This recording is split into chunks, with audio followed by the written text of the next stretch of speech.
Tim Gabungan Satuan Tugas Operasi Nemangkawi bersama Polres Yahukimo berhasil menangkap seorang komandan operasi kelompok kriminal bersenjata KKB bernama Demius Magayang alias Temius Magayang di Jalan Gunung Distrik Dekai, Kabupaten Yahukimo, Papua.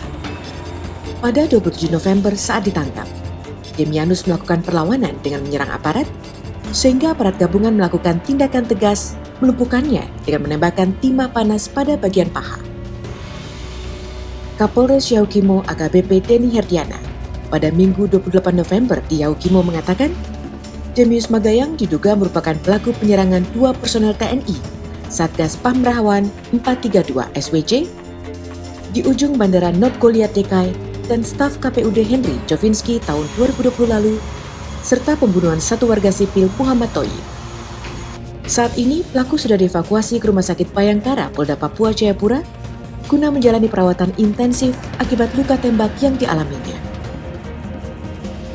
Telah berhasil melakukan penangkapan yang selama ini merupakan DPO, pengrusakan, penganiayaan, dan pembunuhan berantai.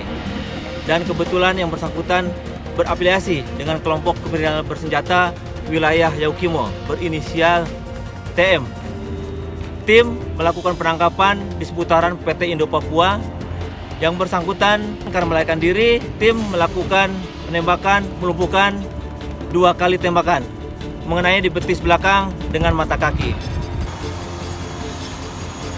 AKBP Denny menambahkan, aparat juga mengamankan sejumlah barang bukti dari tangan Demius Magayang. Di antaranya, 1 pucuk senjata api pendek rakitan, 8 butir amunisi kaliber 5,56 dan 7,62 mm, sebuah pisau, dan kalung bercorak bintang kejora. Aparat gabungan TNI Polri masih terus mengupayakan pengejaran terhadap kelompok kriminal bersenjata yang kerap melakukan aksi penembakan agar wilayah Yahukimo, Papua tetap kondusif. Dari Yahukimo, Papua, Laksa Mahendra, Kantor Berita Antara, mewartakan.